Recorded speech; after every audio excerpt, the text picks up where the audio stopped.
Now, this is going to be a big year for Vauxhall. It has to be with the launch of the new Astra. General Motors chairman Jack Smith has already admitted that he's taken his eye off the ball in terms of the European market, so the Astra really is a crucial car for them. We got our first look at it about a year ago, and now we get a chance to see it in the flesh and to drive it here in Austria. And this is it. What do you think of it? I quite like the look of it. Maybe it looks like a mini Vectra, but it has a new chassis, new floor pan, new suspension and a new interior. It is an all-new car. Now, on the outside, I like the design. All the panels seem to fit very well, and quality has certainly been paramount in the making of this new car. It has a butch, slightly aggressive stance to it, but still unmistakably an Astra. It'll come in a choice of 3-door, a 5-door, there's an estate, and a mini MPV a la the Renault Scenic. They're calling it the Zafira, should be with us in about a year's time. There are 4 petrol engines, a 1.2, 1.4, a 1.6 and a 1.8, plus 2 diesels, a 1.7 and a 2 litre. And also to follow quite shortly will be 2 hot versions, one perhaps even carrying the Lotus badge, due respect to the work that Lotus engineers have put into the handling of the new Astra. Plus there'll be a cabriolet even further down the line. It wouldn't have taken much to make the Astra handle, ride and steer better, plus the ability to stop quickly rather than at its previous leisurely pace. Now, the platform is totally new and will enable the Astra to come in a variety of body styles over the years to come. It has a hydroform aluminium subframe on which the front suspension is mounted, the coil springs, struts, dampers and anti-roll bar. Plus, the body shell is 80% stiffer than before, which meant that the engineers could do away with a rear anti-roll bar. So, the exterior of the new Astra we like, but step inside the cabin and the interior and be positively underwhelmed. Well, it's not quite as bad as all that. Some of the early reports on this car were positively scathing about the interior, but we're not so sure. It's not very inspiring, but everything is good and solid. All the switchgear seems to work well and feels good. The seats are comfortable, there's plenty of space. There's some rather garish seat designs, which I wouldn't choose, but you might want them. And also, maybe it's just lacking in that certain je ne sais quoi. It needs a bit of spice. So much time was spent on the exterior that maybe the interior was forgotten about.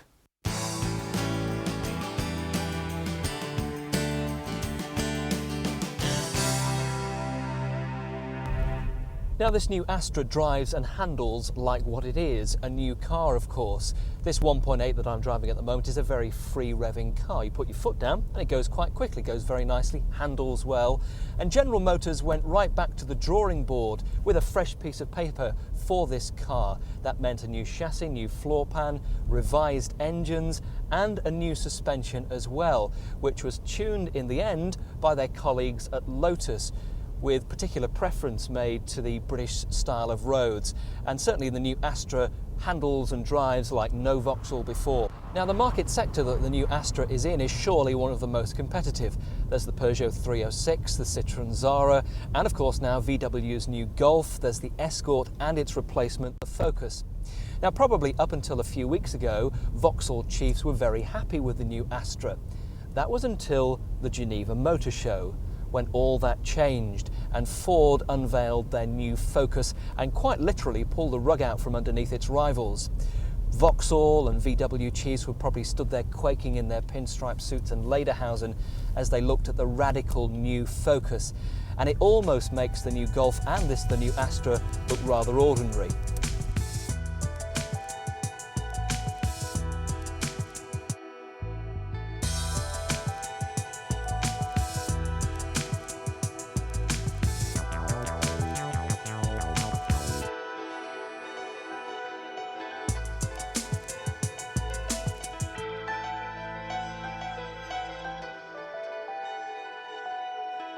So, have Vauxhall succeeded with the new Astra? Well, Yes and no. On the negative side must be that cabin and the interior, and rumours are that a new cabin and interior are already being worked on and could be in the car in about a year or so's time.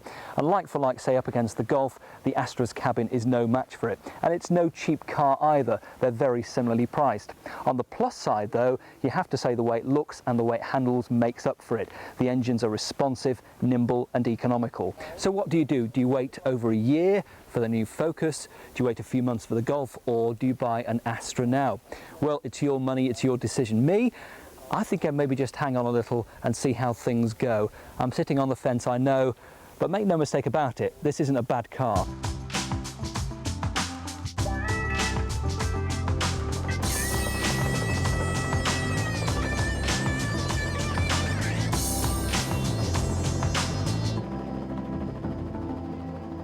Now what we have here is the real fun part of driving the new Astra. Deep in the heart of Austria, Vauxhall have closed off an airfield for us and set up a special course to test out the dynamic capabilities of the Astra. There's a slalom course, there's a high-speed brake test, and there's of course the good old elk test that caught out the Mercedes A-Class so badly. Hopefully it won't do the same with the new Astra, I'm sure it won't. Let's go and try, shall we?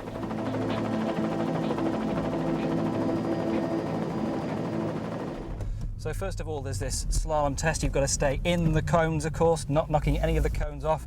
I'm taking it rather gently just at the moment, just to get used to it, unlike the previous guy who took it very, very fast. Now we're into the slalom course, and this is in and out of these all the time, right the way through.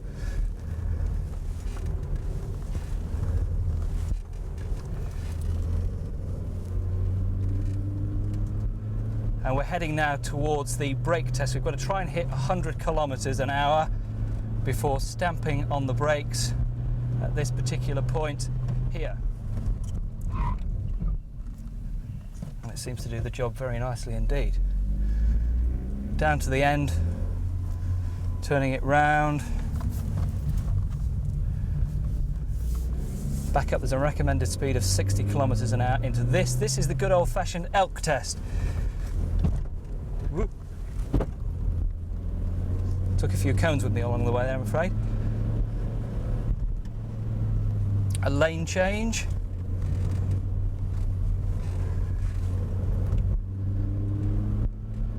And finally down to the last corner.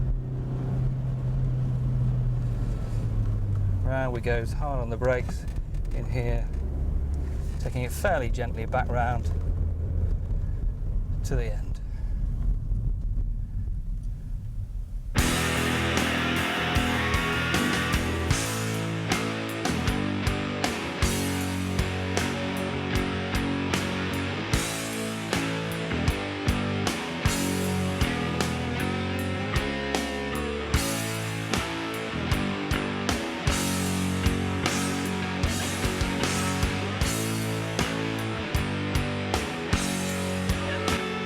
We've sold over 1.5 million Astras to date, and the car's never out of the top 10 bestsellers list.